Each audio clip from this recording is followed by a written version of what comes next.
ಸ್ನೇಹಿತರೆ ನಮಸ್ಕಾರ. ಈ ಬಿಗ್ ಬಾಸ್‌ನ ರಂಜಿತ್ ಮತ್ತು ರಂಜಿತ್ ಮನೆಯಲ್ಲಾದಂತಹ ಗಲಾಟೆ, ಹೈಡ್ರಾಮಾಗಳ ಬಗ್ಗೆ ನಿಮ್ಮೆಲ್ರಿಗೂ ಕೂಡ ಬಹುಶಃ ಗೊತ್ತಿದೆ. ಅದರ ವಿಡಿಯೋಗಳನ್ನು ಕೂಡ ನೀವು ನೋಡಿರ್ತೀರಾ ಸೋಷಿಯಲ್ ಮೀಡಿಯಾದಲ್ಲಿ, ಯೂಟ್ಯೂಬ್‌ನಲ್ಲಿ ಮತ್ತು ನಮ್ಮ ಚಾನಲಲ್ಲೂ ಕೂಡ ಇದಕ್ಕೆ ಸಂಬಂಧಪಟ್ಟಂತ ಸುದ್ದಿಗಳನ್ನು ನೀವು ನೋಡಿರ್ತೀರಾ. ಇಲ್ಲಿ ರಂಜಿತ್ ವೈಫು ಮತ್ತು ಒಂದು ಹೆಣ್ಮಗು ಅಲ್ಲಿ ಒಂದು ಕಡೆ ಆದರೆ, ಮತ್ತೊಂದು ಕಡೆ ರಂಜಿತ್ ಅವರ ಅಕ್ಕ ರಶ್ಮಿ ಮತ್ತು ಅವರ ಪತಿ ಅವರು ಇನ್ನೊಂದು ಕಡೆ. ಅವರ ಜೊತೆಗಿರುವಂಥದ್ದು ರಶ್ಮಿ ಮತ್ತು ರಂಜಿತ್ ಅವರ ತಂದೆ. ಇವರು 3 ಜನ ಇನ್ನೊಂದು ಕಡೆ. ಇಲ್ಲಿ ಮೊನ್ನೆವರೆಗೂ ಕೂಡ ಆರಾಮಾಗಿದ್ದಂತಹ ಈ ಸಂಸಾರದಲ್ಲಿ ಇದ್ದಕ್ಕಿದ್ದಂತೆ ಈ ರೀತಿ ಒಂದು ಜಗಳ, ಈ ಸಂಸಾರದ ಒಳಗಿನ ಜಗಳ ಬೀದಿಗೆ ಬಂದಿದ್ದೇ ಒಂದು ರೋಚಕ. ಸುಮಾರು ದಿನಗಳ ಕಾಲ ಈ ಒಂದು ಕಿಚ್ಚಿತ್ತು ಒಳಗಡೆನೆ, ನಿಧಾನವಾಗಿ ಈ ಜ್ವಾಲೆ ಆಗಿ ದೊಡ್ಡ ಮಟ್ಟಕ್ಕೆ ಇದು ಈಗ ಆವರಿಸಿಕೊಂಡಿದೆ ಅಂತಲೂ ಕೂಡ ಹೇಳ್ಬೋದಾಗಿತ್ತು. ಮದುವೆ ಆಗಿ ಆರಾಮಾಗಿದ್ದಂತಹ ಈ ಜೋಡಿ ನಡುವೆ ಇದ್ದಕ್ಕಿದ್ದಂತೆ ಈ ರೀತಿ ಕಿತ್ತಾಟ ಶುರುವಾಗಿದ್ದು ಕೂಡ ಯಾಕೆ ಅನ್ನುವಂಥ ಪ್ರಶ್ನೆ. ಇದಕ್ಕೆಲ್ಲ ಈಗ ಇಬ್ರು ಕೂಡ ಒಂದೊಂದು ಆಯಾಮದಲ್ಲಿ ಉತ್ತರವನ್ನು ಕೊಟ್ಟಿದ್ದಾರೆ. ರಂಜಿತ್ ಒಂದು ಆಯಾಮದಲ್ಲಿ ಹೇಳಿದರೆ, ರಂಜಿತ್ ಅವರ ಅಕ್ಕ ರಶ್ಮಿ ಇನ್ನೊಂದು ಆಯಾಮದಲ್ಲಿ ಮಾಹಿತಿಗಳನ್ನು ಕೊಟ್ಟಿದ್ದಾರೆ. ಇನ್ನು ಇದೆಲ್ಲದಕ್ಕೂ ಕೂಡ ಪ್ರಮುಖವಾದಂಥ ಕಾರಣ ಏನು ಅಂತ ಹೇಳಿದ್ರೆ, ರಂಜಿತ್ ಹೆಂಡತಿ ಮೊದಲ ಮದುವೆ ಮತ್ತು ಆ ಮೊದಲನೇ ಮದುವೆಯ ಆದಂಥ ಸಂದರ್ಭದಲ್ಲಿ ಆಕೆಗೆ ಹುಟ್ಟಿದಂಥ ಮಗು. ಹೌದು, ಬಹುಶಃ ನೀವು ಇಲ್ಲಿ ಗಮನಿಸಿರ್ತೀರಲ್ಲ, ಒಂದು ಹುಡುಗಿ ಇದೆ, ಈ ಹೆಣ್ಮಗು ಇದೆಯಲ್ಲ, ಇದು ರಂಜಿತ್ ಅವರ ಮಗಳೇ. ರಂಜಿತ್ ಅವರ ಮಗಳೇ ಅಂತ ಹೇಳಿದ್ರೆ ಹೇಗೆ ಅಂತೇಳಿ ಕೇಳಿದ್ರೆ, ಅದೇ ಇಲ್ಲಿ ಇಂಟ್ರೆಸ್ಟಿಂಗ್ ಆದಂಥ ಮಾಹಿತಿ.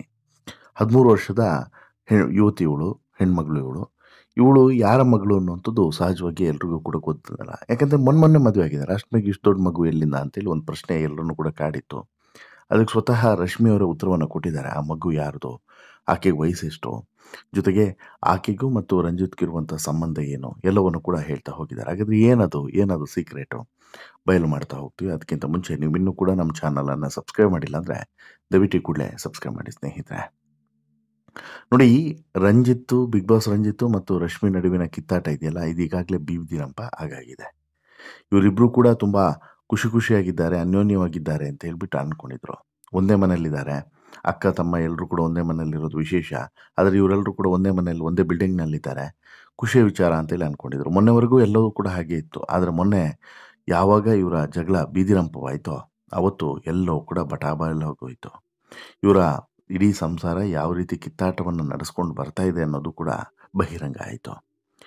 ಇಲ್ಲಿ ಪ್ರಮುಖವಾಗಿ ಈ ಜಗಳ ಆಗೋದಕ್ಕೆ ಅಥವಾ ಜಗಳ ಆಗುವಂಥ ಸಂದರ್ಭದಲ್ಲಿ ಒಂದಷ್ಟು ಭಿನ್ನಾಭಿಪ್ರಾಯಗಳು ಮೂಡೋದಕ್ಕೆ ಸಾಕಷ್ಟು ಕಾರಣಗಳಿದ್ದಾವೆ. ಅಂದರೆ ಇಲ್ಲಿ ಅದೇ ಪರ್ಟಿಕ್ಯುಲರ್ ಕಾರಣ, ಇದೇ ಪರ್ಟಿಕ್ಯುಲರ್ ಕಾರಣ ಅಂತೇಳಿ ಹೇಳೋಕ್ಕಾಗಲ್ಲ. ಇಲ್ಲಿ ಸಾಕಷ್ಟು ಕಾರಣಗಳು ಸಿಗ್ತವೆ. ಇಲ್ಲಿ ಪ್ರಮುಖವಾಗಿ ಇರುವಂಥದ್ದು, ರಂಜಿತ್ ಮತ್ತು ಮಾನಸ 3 ತಿಂಗಳ ಹಿಂದೆ ಅದ್ಧೂರಿಯಾಗಿ ಮದುವೆ ಆಗಿದ್ರು. ಈ ಮದುವೆ ಹೇಗಿತ್ತು ಅಂತ ಹೇಳಿದ್ರೆ, ಸೆಲೆಬ್ರಿಟಿಗಳು ಕೂಡ ನಾಚಿಕೊಳ್ಬೇಕು ಆ ರೀತಿಯಾಗಿತ್ತು ಮದುವೆ.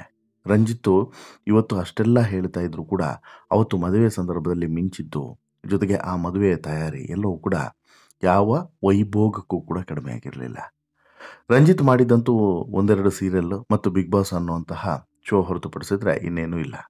ಆದ್ರೂ ಕೂಡ ಮಾನಸ ಅಲ್ಲಿ ಇಲ್ಲಿ ಹೋಗಿ ಒಂದಷ್ಟು ಮೇಕಪ್ಗಳನ್ನು ಮಾಡಿಕೊಂಡು ಆ ಸ್ಯಾರಿ ಉಡಿಸೋದು, ಈ ಸ್ಯಾರಿ ಉಡಿಸೋದು, ಈ ಥರದ ಕೆಲಸವನ್ನು ಮಾಡಿಸ್ಕೊಂಡಿದ್ರು. ಹೊರತುಪಡಿಸಿದ್ರೆ ಆಕೆಯದು ಕೂಡ ಏನು ಸೆಲೆಬ್ರಿಟಿ ಬ್ಯಾಕ್ಗ್ರೌಂಡ್ ಅಲ್ಲ. ಬಿಗ್ ಬಾಸ್ನಲ್ಲೂ ಕೂಡ ರಂಜಿತ್ ಹೆಚ್ಚು ದಿನ ಇರಲಿಲ್ಲ. ಆದರೆ ಇವರ ಮದುವೆ ಮಾತ್ರ ಯಾವ ಸೆಲೆಬ್ರಿಟಿಯ ಮದುವೆಗೂ ಕೂಡ ಕಡಿಮೆ ಇರಲಿಲ್ಲ. ಆ ರೇಂಜಿನಲ್ಲಿ ಮದುವೆ ಆಗಿತ್ತು ಇವ್ರದ್ದು. ಇವನ್ ಫೋಟೋಶೂಟ್ ಕೂಡ ಅಷ್ಟು ಅದ್ಧೂರಿಯಾಗಿ ಮಾಡಿಕೊಂಡಿದ್ರು. ಹೀರೋ ಮತ್ತು ಹೀರೋಯಿನ್ ರೀತಿಯಲ್ಲೇ ಈ ಫೋಟೋಶೂಟ್ಗಳು ಕೂಡ ಇದ್ವು. ಇದೀಗ ವಿಚಾರ ಏನು ಅಂತ ಹೇಳಿದ್ರೆ, ರಂಜಿತ್ ಅಕ್ಕ ರಶ್ಮಿ ಇದ್ದಕ್ಕಿದ್ದಂತೆ ರೊಚ್ಚಿಗೆದ್ದು ಬಿಟ್ಟಿದ್ರು. ಇದು ನನ್ನ ಮನೆ, ಇಲ್ಲಿಂದ ನೀನು ಹೊರಗಡೆ ಹೋಗು ಅಂತ ಹೇಳ್ಬಿಟ್ಟು ಜಗಳವನ್ನು ಮಾಡಿದ್ರು. ಮಾನಸ ಮೂತಿಗೆ 4 ಕೊಟ್ಟು ಈ ವಿಡಿಯೋಗಳು ಕೂಡ ವೈರಲ್ ಆಯಿತು. ಅಂದರೆ ಮಾನಸ ಅಂದರೆ ಯಾರು, ರಂಜಿತ್ ವೈಫ್, ಆಕೆಯ ಮೂತಿಗೆ ಕೊಟ್ಟಿದ್ಲು, ಕಪಾಳಕ್ಕೆ ಬಿಟ್ಟಿದ್ಲು. ಇವೆಲ್ಲವೂ ಕೂಡ ವಿಡಿಯೋಗಳು ವೈರಲ್ ಆಗಿತ್ತು. ಮಾನಸ ಕೂಡ ತುಂಬ ಕೆಟ್ಟದಾಗಿ ರಶ್ಮಿ ಜೊತೆಗೆ ಮಾತನಾಡಿದರು. ರಶ್ಮಿ ಅಂದರೆ ರಂಜಿತ್ ಅವರ ಅಕ್ಕನ ಜೊತೆಗೆ ಮಾತನಾಡಿದರು. ಅದು ಕೂಡ ವಿಡಿಯೋ ರೆಕಾರ್ಡ್ ಆಗಿದೆ. ತುಂಬ ಅಗ್ರೆಸಿವ್ ಆಗಿ ಮಾತನಾಡ್ತಾ ಹೋಗ್ತಾರೆ ಪರಸ್ಪರ ಒಬ್ಬರಿಗೊಬ್ಬರು. ಚಿಕ್ಕ ವಿಚಾರವನ್ನು ಎಷ್ಟು ದೊಡ್ಡದು ಮಾಡಬಹುದು ಅಷ್ಟು ದೊಡ್ಡದು ಮಾಡಿ ಹಾಕಿದರು. ರಂಜಿತ್ ಹೆಂಡತಿ ಮಾನಸ ರಂಜಿತ್ ಅವರ ಅಕ್ಕ ರಶ್ಮಿಗೆ ಹೊಡೆಯೋಕ್ಕೂ ಕೂಡ ಹೋಗಿದ್ರು. ರಶ್ಮಿನೇ ತೆಗೆದು ಮಾನಸಂಗೆ ಹೊಡೆದಿದ್ದು ಕೂಡ ಈ ಎಲ್ಲವೂ ಕೂಡ ವಿಡಿಯೋದಲ್ಲಿ ರೆಕಾರ್ಡ್ ಆಗಿತ್ತು. ಆದರೆ ಕಹಾನಿ ಮೇ ಟ್ವಿಸ್ಟ್ ಅನ್ನೋ ಹಾಗೆ ಜಗಳ ಆಗಿದ್ದೆಲ್ಲ ಮಾನಸ ಕಡೆಯಿಂದ ಅನ್ನೋದು ಗೊತ್ತಾಗಿದೆ. ಹೌದು, ಯಾರಿಗೂ ಗೊತ್ತಿಲ್ಲದಂಥ ಒಂದು ವಿಚಾರವನ್ನ ರಂಜಿತ್ ಅವರ ಅಕ್ಕ ರಶ್ಮಿ ಈಗ ಹೇಳ್ಕೊಂಡಿದ್ದಾರೆ, ಬಹಿರಂಗಪಡಿಸಿದ್ದಾರೆ. ಅಲ್ಲಿಗೆ ಗುಟ್ಟಾಗಿದ್ದಂಥ ಒಂದು ವಿಚಾರ ರಟ್ಟಾಗಿದೆ. ರಂಜಿತ್ ಮದುವೆ ಆಗಿರುವಂಥ ಮಾನಸಗೆ ಒಂದು ಮಗುವಿತ್ತ ಅಥವಾ ರಂಜಿತ್ದೇ ಮಗುನ ಅನ್ನುವಂಥದ್ದು ಪ್ರಶ್ನೆ. ಹಾಗಾದ್ರೆ ಆ ಮಗು ಯಾವುದು ಅಂತ ಹೇಳಿ ಕೇಳಿದ್ರೆ, ನೀವು ಈ ವಿಡಿಯೋದಲ್ಲಿ ಗಮನಿಸಿದ್ದೀರಲ್ಲ, ಈಕೆ ವಯಸ್ಸು ಕೇವಲ 13 ವರ್ಷ. 13 ವರ್ಷದ ಮಗಳನ್ನ 3 ತಿಂಗಳ ಹಿಂದೆ ಮದುವೆ ಆದಂತಹ ಈ ರಂಜಿತ್ತು ಅಥವಾ ಮಾನಸ ಯಾರ ಮಗಳು ಎನ್ನುವಂಥದ್ದು ಗೊಂದಲ. ಇದನ್ನ ಕ್ಲಾರಿಟಿ ಕೊಟ್ಟಿರುವಂಥದ್ದು ರಶ್ಮಿ ಅವರೇ. ಈ 13 ವರ್ಷದ ಮಗಳಿರುವಂಥದ್ದು ಮಾನಸಗೆ, ಅಂದ್ರೆ ಇದೇ ರಂಜಿತ್ ಪತ್ನಿಗೆ. ರಂಜಿತ್ ಪತ್ನಿ ಮಾನಸಗೆ ಈಗಾಗಲೇ ಒಂದು ಮದುವೆ ಆಗಿತ್ತು. ಆ ಮದುವೆ ಮುರಿದು ಬಿದ್ದಿತ್ತು. ಆ ಮದುವೆಯ ಸಾಕ್ಷಿಯೇ ಈ 13 ವರ್ಷದ ಹೆಣ್ಮಗು ಅನ್ನೋದು ಗೊತ್ತಾಗಿದೆ. ಹೌದು, ಮಾನಸ ಅವ್ರಿಗೆ 20 ವರ್ಷಕ್ಕೇನೆ ಮದುವೆ ಆಗಿ ಒಂದು ಮಗು ಇತ್ತಂತೆ ಅನ್ನುವಂಥ ವಿಚಾರ ಈಗ ಬಹಿರಂಗ ಆಗಿದೆ. ಈಗ ಮಾನಸ ಮತ್ತು ರಂಜಿತ್ಗೂ ಏಜ್ ಗ್ಯಾಪ್ ಎಷ್ಟು ಅಂತ ಹೇಳಿದ್ರೆ ಬರೋಬ್ಬರಿ 9 ವರ್ಷ. ಹೌದು, 9 ವರ್ಷ ಗ್ಯಾಪ್ ಇರುವಂತಹ ಹೆಣ್ಣು ಮಗುವನ್ನ ಮದುವೆ ಆಗಿರುವಂತಹ ರಂಜಿತ್ ಇಲ್ಲಿ ಮಾನಸ ಅವರನ್ನ ಪ್ರೀತಿಸಿ ಮದುವೆ ಆಗಿದ್ದಾರೆ. ಹೌದು, ಮದುವೆಯಾಗಿ ಮಗಳಿರುವಂತಹ ಮಾನಸ ಅವರನ್ನ ರಂಜಿತ್ ಇಷ್ಟಪಟ್ಟಿದ್ದು ಮಾತ್ರವಲ್ಲ, ನಂತರ ಮದುವೆಯನ್ನು ಕೂಡ ಮಾಡಿಕೊಂಡ್ರು. ಯಾವುದೋ ಒಂದು ಕಾರ್ಯಕ್ರಮದಲ್ಲಿ ಅಥವಾ ಈ ಫ್ರೆಂಡ್ ಮುಖಾಂತರ ರಂಜಿತ್ ಮತ್ತು ಮಾನಸ ಅವರ ಪರಿಚಯ ಆಗುತ್ತೆ. ಅದಾದ ಬಳಿಕ ಮಾನಸ ಮತ್ತು ರಂಜಿತ್ಗೂ ಸ್ನೇಹ ಬೆಳೆಯುತ್ತೆ. ಅದಾದಮೇಲೆ ಸ್ನೇಹ ತುಂಬಾನೇ ಕ್ಲೋಸ್ ಆಗುತ್ತೆ. ಅಲ್ಲಿ ಇಲ್ಲಿ ಅಂತ ಹೇಳ್ಬಿಟ್ಟು ತಿರುಗಾಡೋದಕ್ಕೆ ಶುರು ಮಾಡ್ತಾರೆ. ಕೊನೆಗೆ ಮಾನಸ ರಂಜಿತ್ಗೆ ನಿನ್ನನ್ನು ಮದುವೆ ಆಗಬೇಕು ಅಂತೇಳಿ ಹೇಳ್ತಾರೆ. ರಂಜಿತ್ ಕೂಡ ಮಾನಸ ಸ್ನೇಹದಲ್ಲಿ ಮುಳುಗಿ ಹೋಗಿದ್ದರಿಂದ ಮದುವೆ ಆಗ್ತೀನಿ ಅಂತೇಳಿ ಒಪ್ಪಿಕೊಳ್ತಾರೆ. ರಂಜಿತ್ ಈ ಮನೆಯವರಿಗೆ ಈ ಮದುವೆ ಇಷ್ಟನೇ ಇರಲಿಲ್ಲ. ಯಾಕಂತ ಹೇಳಿದ್ರೆ 2ನೇ ಮದುವೆ ಆಕೆಗೆ. ಇವನಿಗೇನು ಕಡಿಮೆ ಆಗಿದೆ, ಅದು ಕೂಡ 9 ವರ್ಷ ಏಜ್ ಗ್ಯಾಪ್ ಬೇರೆ. ಅವಳಿಗೆ 13 ವರ್ಷದ ಮಗಳಿದ್ದಾಳೆ. ಅಲ್ಲಿಗೂ ಕೂಡ ಇಂತಹ ಒಂದು ಬರಗೆಟ್ಟ ಮದುವೆ ಯಾಕೆ ಬೇಕು ಅನ್ನುವಂಥದ್ದು ರಂಜಿತ್ ಮೇಲೆ ಇವರೆಲ್ರಿಗೂ ಕೂಡ ಕೋಪ ಇತ್ತು. ಇನ್ಫ್ಯಾಕ್ಟ್ ತಂದೆಗೂ ಕೂಡ ಇತ್ತು, ಅಕ್ಕನಿಗೂ ಕೂಡ ಇತ್ತು. ಯಾರಿಗೆ ತಾನೇ ಇರಲ್ಲ ಹೇಳಿ? ಸಹಜ ಇದು. ಯಾವುದೇ ಸಂಸಾರದಲ್ಲಿ ಸುಮ್ಮನೆ ತೋರಿಕೆಗೆ ಹೇಳ್ಬೋದೇ ಹೊರತು ನಿಜವಾಗ್ಲೂ ಕೂಡ 2ನೇ ಮದುವೆಯನ್ನ ಈ ರೀತಿ ಒಪ್ಪಿಕೊಳ್ಳೋದು ಕಷ್ಟ. ಇಲ್ಲೂ ಕೂಡ ಹಾಗೆ ಆಗಿದೆ. 2ನೇ ಮದುವೆ ಅನ್ನುವಂತಹ ಹೆಣ್ಮಗು. ಇಲ್ಲಿ ರಂಜಿತ್ತು ಏನೂ ಕೂಡ ಮದುವೆ ಆಗಿಲ್ಲ, ಏನೂ ಕೂಡ ಕಡಿಮೆ ಇಲ್ಲ. ಸಿನಿಮಾ ಸೀರಿಯಲ್ಗಳಲ್ಲಿ ನಟಿಸ್ತಿದ್ದಂಥ ನಟ ಕೂಡ ಬಿಗ್ ಬಾಸ್ಗೂ ಕೂಡ ಹೋಗಿ ಬಂದಿದ್ದಾನೆ. ಇಂತಹ ತಮ್ಮನಿಗೆ ಇದ್ಯಾರನ್ನೋ ಮದುವೆ ಮಾಡಿಸೋದು ಹೇಗೆ ಅನ್ನುವಂಥದ್ದು ಅವರ ಪ್ರಶ್ನೆ ಆಗಿತ್ತು. ಆ ಕಾರಣಕ್ಕೋಸ್ಕರ ಅವ್ರಿಗೆ ಮದುವೆ ಅಂದ್ರೇ ಇಷ್ಟ ಇರಲಿಲ್ಲ. ಆದರೆ ಏನು ಮಾಡ್ತೀರಾ, ರಂಜಿತ್ ಹಠ ಕಟ್ಟಿ ಕೂತಿದ್ದ. ಇಲ್ಲ, ನಾನು ಮದುವೆ ಆದರೆ ಆಕೆಯನ್ನೇ ಅಂತೇಳಿ ಕೂತಿದ್ದ. ಹಾಗಾಗಿ ಅನಿವಾರ್ಯವಾಗಿ ಎಲ್ಲ ಪರಿಸ್ಥಿತಿಯನ್ನು ಕೂಡ ಒಂದೇ ರೀತಿ ನೋಡೋಕ್ಕಾಗಲ್ಲ ಅಂತೇಳಿ ಓಕೆ ಅಂತಾರೆ. ಬಟ್ ಮೂಲಗಳ ಪ್ರಕಾರ ಮದುವೆಗೆ ಹೋಗೋದಕ್ಕೂ ಕೂಡ ರಶ್ಮಿಗೂ ಮತ್ತು ರಂಜಿತ್ಗೂ ಅಂದರೆ ಅಕ್ಕನಿಗೆ ಮತ್ತು ತಂದೆಗೆ ಇಷ್ಟನೇ ಇರಲಿಲ್ಲ ಅನ್ನೋದು ಕೂಡ ಗೊತ್ತಿದ್ದು ತನ್ನ ತಮ್ಮ ಅಥವಾ ತನ್ನ ಮಗ ಈ ರೀತಿ ಇಷ್ಟು ದೊಡ್ಡ ಮಗಳಿರುವವಳನ್ನ ಮದುವೆ ಆಗೋದು ಎಷ್ಟರ ಮಟ್ಟಿಗೆ ಸರಿ ಅಂತ ಹೇಳ್ಬಿಟ್ಟು ಎಲ್ಲರೂ ಕೂಡ ಪ್ರಶ್ನೆಯನ್ನು ಮಾಡ್ತಾರೆ. ಇವತ್ತೆಲ್ಲ ನಾಳೆ ಸಮಸ್ಯೆಗಳು ಬರುತ್ತೆ ಅಲ್ವಾ ಅನ್ನೋದನ್ನು ಕೂಡ ಇವ್ರಿಗೆ ಗೊತ್ತಿತ್ತು. ಆದರೆ ರಂಜಿತ್ ಯಾರ ಮಾತನ್ನು ಕೂಡ ಕೇಳೋ ಮನಸ್ಥಿತಿಯಲ್ಲಿ ಇರಲಿಲ್ಲ. ಪ್ರೀತಿಯಲ್ಲಿ ಮುಳುಗಿ ಹೋಗಿದ್ದ. ಮಾನಸ ಹಾಕಿದಂಥ ಬಲೆಯಲ್ಲಿ ಬಿದ್ದಾಗಿತ್ತು. ಮದುವೆ ಆದರೆ ಮಾನಸನೇ ಮದುವೆ ಆಗೋದು ಅಂತ ಹೇಳಿ ಕೂತಿದ್ದ. ಸೊ ಫೈನಲಿ ಅದ್ದೂರಿಯಾಗಿ ಮದುವೆಯನ್ನು ಕೂಡ ಮಾಡಿಕೊಂಡ. ಮದುವೆಯಾಗಿ ಬಂದ ಮೇಲೆ ಹೊಸ ಗಂಡು ಹೆಣ್ಣು ಅಂದರೆ ಜೊತೆಗೆ ಮಗಳು ಕೂಡ ಬಂದಳು. ಹೀಗಿರಬೇಕಾದ್ರೆ ಮಗಳಿಗೆ ಅಂತೇಳಿ ಒಂದು ಪ್ರತ್ಯೇಕವಾದಂಥ ರೂಮ್ನ ಅವಶ್ಯಕತೆ ರಂಜಿತ್ಗೆ ಬರುತ್ತೆ.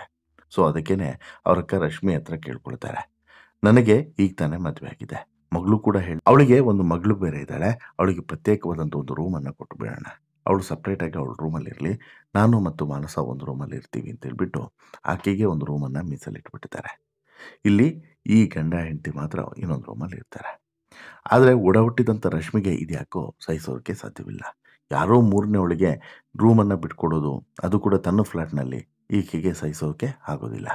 ಆವತ್ತಿನಿಂದನೇ ರಶ್ಮಿ ಅವರಿಗೆ ಒಂದು ರೀತಿಯಲ್ಲಿ ಈ ಮದುವೆಯ ಬಗ್ಗೆ ಒಂದು ಬೇರೆದೇ ರೀತಿಯಾದಂಥ ಭಾವನೆ ಬರ್ತಾ ಹೋಗುತ್ತೆ. ಮಾನಸಳನ್ನು ತನ್ನ ತಮ್ಮನ ಹೆಂಡತಿ ಅಂತ ಹೇಳ್ಬಿಟ್ಟು ಸ್ವೀಕರಿಸೋದಕ್ಕೆ ಈಕೆ ಸಿದ್ಧವಾಗಿರೋದಿಲ್ಲ.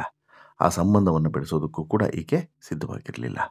ಆ ಕಾರಣಕ್ಕೋಸ್ಕರನೇ ಇವರು ಒಂದೇ ಅಪಾರ್ಟ್ಮೆಂಟ್ನಲ್ಲಿ ಇದ್ರೂ ಕೂಡ 2 ಫ್ಲಾಟ್ಗಳನ್ನು ತೆಗೆದುಕೊಂಡಿದ್ದಂಥ ರಶ್ಮಿ ತಮ್ಮನಿಗಾಗಿ ಒಂದು ಫ್ಲಾಟನ್ನು ಬಿಟ್ಕೊಟ್ರು. ಸೊ ಅಲ್ಲಿ ರೂಮ್ ಇದ್ದಿದ್ದರಿಂದ ಆ ರಂಜಿತ್ ಮತ್ತು ಮಾನಸ ಅವರು ಒಂದು ರೂಮ್ನಲ್ಲಿ 13 ವರ್ಷದ ಮಗಳು ಮತ್ತೊಂದು ರೂಮ್ನಲ್ಲಿ ಇದ್ರು. ಆದರೆ ಇಷ್ಟೆಲ್ಲ ಮಾಡಿದ್ರು ಕೂಡ ಮಾನಸ ದುರಹಂಕಾರನ ನಡ್ಕೊಳ್ತಾ ಇದ್ರು. ಏಕವಚನದಲ್ಲಿ ಮಾತನಾಡ್ತಿದ್ರು. ಈ ಅಹಂಕಾರದಿಂದ ಮಾತಾಡ್ತಾ ಇದ್ದಿದ್ದು ಮತ್ತು ದುರಹಂಕಾರವನ್ನು ವರ್ತನೆ ಮಾಡ್ತಾ ಇದ್ದಿದ್ದು, ಜೊತೆಗೆ ಅತ್ತಿಗೆ ಅನ್ನುವಂತಹ ಮರ್ಯಾದೆನೂ ಕೂಡ ಕೊಡದೇ ಇರುವಂಥದ್ದು, ಇವೆಲ್ಲವನ್ನು ಕೂಡ ಗಮನಿಸಿದಂತಹ ಈ ರಂಜಿತ್ ಅಕ್ಕನಿಗೆ ಇದ್ಯಾಕೋ ಸರಿ ಕಾಣ್ತಿಲ್ಲ, ಸರಿ ಬರ್ತಾ ಇಲ್ಲ ಅಂತೇಳಿ ಅನಿಸಿದೆ. ಅದನ್ನೆಲ್ಲ ಆ 13 ವರ್ಷದ ಮಗಳನ್ನು ಮನೆಯಲ್ಲಿ ಬಿಟ್ಟು ಇವರಿಬ್ಬರು ಕ್ರಿಕೆಟ್ ಲೀಗ್ ಇನ್ನೊಂದು ಮತ್ತೊಂದು ಅಂತ ಹೇಳಿಬಿಟ್ಟು ಹನಿಮೂನ್ ಅಂತೇಳಿ ಪ್ಯಾರಿಸ್ ಅಂತೇಳಿ ದುಬೈ ಅಂತೇಳಿ ಸುತ್ತಾಡಿಕೊಂಡಿದ್ರು. ಆ ಮಗಳನ್ನು ನೋಡಿಕೊಳ್ಳುವಂಥ ಜವಾಬ್ದಾರಿ ರಂಜಿತ್ ಅವರು ತಂದೆಗೆ ವಹಿಸಿದ್ರು. ಸೊ ಇದರಿಂದ ರಶ್ಮಿ ಅವ್ರಿಗೂ ಕೂಡ ಸಿಟ್ಟು ಬರುತ್ತೆ. ನಮ್ಮ ಅಪ್ಪನಿಗೆ ಯಾಕೆ ಈ ವಯಸ್ಸಲ್ಲಿ ಈ ಜವಾಬ್ದಾರಿ ಅನ್ನೋದು ಅವರಿಗೆ ಅನಿಸುತ್ತೆ. ಸೊ ಅದಾದಮೇಲೆ ಮನೆಯಲ್ಲಿ ಚಿಕ್ಕದಾಗಿ ಜಗಳ ಶುರುವಾಗಿದೆ. 3 ತಿಂಗಳಿಗೆ ಬೆಂಕಿನೇ ಹೊತ್ಕೊಂಡಿದೆ. ತಗ ಅಂತೇಳಿ ಹೊತ್ತು ಬರುತ್ತಿದೆ. ಆದರೆ ಈ ವಿಚಾರ ಎಲ್ಲೂ ಕೂಡ ಹೊರಗಡೆ ಬಾರದಂತೆ ರಂಜಿತ್ ನೋಡ್ಕೊಂಡಿದ್ದಾರೆ. ಆದರೆ ಯಾಕೋ ಗೊತ್ತಿಲ್ಲ, ರಶ್ಮಿ ಅವರಿಗೆ ಯಾವಾಗ ಸಿಟ್ಟು ಬಂತೋ ರಶ್ಮಿ ಅವರು ಎಲ್ಲ ವಿಡಿಯೋಗಳನ್ನು ಕೂಡ ವೈರಲ್ ಮಾಡೋದಕ್ಕೆ ಶುರು ಮಾಡ್ತಾರೆ. ಯಾವಾಗ ನ್ಯೂಸ್ ಚಾನಲ್ಗಳಲ್ಲಿ ಮತ್ತು ಸೋಷಿಯಲ್ ಮೀಡಿಯಾದಲ್ಲಿ ಈ ವಿಡಿಯೋಸ್ಗಳು ವೈರಲ್ ಆಯಿತೋ ಅದರ ಬೆನ್ನಲ್ಲೇ ಇಡೀ ಫ್ಯಾಮಿಲಿಯ ಕಿತ್ತಾಟ ಬೀದಿಗೆ ಬಂತು. ಅಲ್ಲಿಗೆ ರಶ್ಮಿ ಮತ್ತು ರಂಜಿತ್ ನಡುವಿನ ಕಿತ್ತಾಟ ಬಹಿರಂಗವಾಯಿತು. ಇಲ್ಲಿ ರಂಜಿತ್ ಮಾಡಿದಂಥ ಎಡವಟ್ಟುಗಳಿಗೆ, ಮದುವೆ ಆಗಿರುವಂತಹ ಹಿನ್ನೆಲೆಗೆ ಎಲ್ಲವೂ ಕೂಡ ಇದೇ ಕಾರಣ ಅಂತಲೇ ಹೇಳ್ಬೋದು. ಈಗ ರಂಜಿತ್ ಅವರು ಕೂಡ ಹೇಳಿದರು, ನಾನು ಮದುವೆ ಆಗೋರಿಗೆ ಎಲ್ಲದೂ ಕೂಡ ಆರಾಮಿತ್ತು, ಮದುವೆ ಆದಮೇಲೆ ಎಲ್ಲದೂ ಕೂಡ ಹಾಳಾಗೋಯ್ತು ಅಂತೇಳಿ. ಸತ್ಯ ಅದು. ಇಲ್ಲಿ ಇವ್ರು ಯಾರಿಗೂ ಕೂಡ ಇಷ್ಟನೇ ಇರಲಿಲ್ಲ. ರಂಜಿತ್ಗಾಗಲಿ, ರಂಜಿತ್ ಅವರ ಅಕ್ಕ, ರಂಜಿತ್ ಅವರ ತಂದೆ ಯಾರಿಗೂ ಕೂಡ ಇಷ್ಟ ಇರಲಿಲ್ಲ. ಹಾಗಿರುವಾಗ ರಂಜಿತ್ ಮದುವೆ ಆದಂತಹ ವಿಚಾರದ ಬಗ್ಗೆ ಸಹಜವಾಗಿ ಬೇಸರ ಇದೆ. ಇಲ್ಲೂ ಕೂಡ ಹಾಗೆ. ಇಲ್ಲೂ ಈ ಬೇಸರವೇ ಇಲ್ಲಿವರೆಗೆ ತಂದು ನಿಲ್ಲಿಸಿದೆ ಅಂತಲೂ ಕೂಡ ಹೇಳ್ಬೋದು. ಇನ್ನು ಇಷ್ಟೆಲ್ಲ ಆಯಿತು, ಕಿತ್ತಾಟಗಳು ಶುರುವಾಯಿತು. ಅದಾದಮೇಲೆ ಪೊಲೀಸ್ ಸ್ಟೇಷನ್ ಮೆಟ್ಟಿಲನ್ನು ಕೂಡ ಏರಿದ್ರು. ನಮ್ಮ ಸುದ್ದಿಗೆ ಅವ್ರು ಬರಬಾರ್ದು, ಅವ್ರ ಸುದ್ದಿಗೆ ನಾವು ಹೋಗಲ್ಲ ಅಂತಲೂ ಕೂಡ ಆಯಿತು. ಆದರೆ ಏನು ಮಾಡ್ತೀರಾ, ಒಂದೇ ಮನೇಲಿದ್ದಾರಲ್ಲ, ಮುಗಿದೇ ಇರುವಂಥದ್ದು. ಮತ್ತೆ ಇಲ್ಲಿ ಜಗಳ ಶುರುವಾಯಿತು. ಇಲ್ಲಿ ರಂಜಿತ್ ವರ್ಷನ್ ಬೇರೆನೇ ಇದೆ, ರಶ್ಮಿ ಅವರ ವರ್ಷನ್ ಬೇರೆನೇ ಇದೆ. ಇದರಲ್ಲಿ ಸತ್ಯ ಯಾವುದು ಸುಳ್ಳು ಯಾವುದು ಪೊಲೀಸರು ನಿರ್ಧಾರ ಮಾಡ್ತಾರೆ. ಬಟ್ ಆದರೆ ಒಂದು ಪದೇ ಪದೇ ಪದೇ ಪದೇ ಹೇಳ್ತಿರುವಂಥ ವಿಚಾರ ಏನು ಅಂತ ಹೇಳಿದ್ರೆ, ಇಲ್ಲ, ಇಲ್ಲಿ ಇರುವಂಥ ವಿಚಾರ ಇಷ್ಟೇ, ಆಕೆಗೆ 13 ವರ್ಷದ ಮಗಳಿದ್ದಾಳೆ ಅನ್ನುವಂಥದ್ದು. ಈ ವಿಚಾರ ಎಲ್ಲೂ ಕೂಡ ಬಹಿರಂಗ ಆಗಿರಲಿಲ್ಲ. ಈಗ ಅದು ಕೂಡ ಬಹಿರಂಗ ಆಗಿದೆ. ಅಲ್ಲಿಗೆ 13 ವರ್ಷದ ಮಗಳಿರುವಂತಹ ಮಾನಸರನ್ನು ಇಲ್ಲಿ ರಂಜಿತ್ ಮದುವೆ ಆದರೂ ಇದೇ ಈ ಕಿತ್ತಾಟಕ್ಕೆ ಪ್ರಮುಖ ಕಾರಣ ಅನ್ನೋದರಲ್ಲಿ ಎರಡೇ ಮಾತೇ ಇಲ್ಲ. ನಿಮಗೆ ಅನಿಸುತ್ತೆ ಸ್ನೇಹಿತರೆ, ಈ ಕಿತ್ತಾಟ ಮತ್ತು ಈ ಒಂದು ಸಂಬಂಧದ ಬಗ್ಗೆ ನಿಮ್ಮ ಅಭಿಪ್ರಾಯ ಏನು? ದಯವಿಟ್ಟು ನಿಮ್ಮ ಅಭಿಪ್ರಾಯನ ಕಮೆಂಟ್ ಮಾಡಿ ತಿಳಿಸಿ. ಜೊತೆಗೆ ಈ ಶೋ ಇಷ್ಟ ಆಯಿತು ಅಂತ ಹೇಳಿದ್ರೆ ಲೈಕ್ ಮಾಡಿ, ಶೇರ್ ಮಾಡಿ, ಚಾನಲ್ಗೆ ಸಬ್ಸ್ಕ್ರೈಬ್ ಆಗೋದನ್ನು ಮರಿಬೇಡಿ. ಧನ್ಯವಾದ.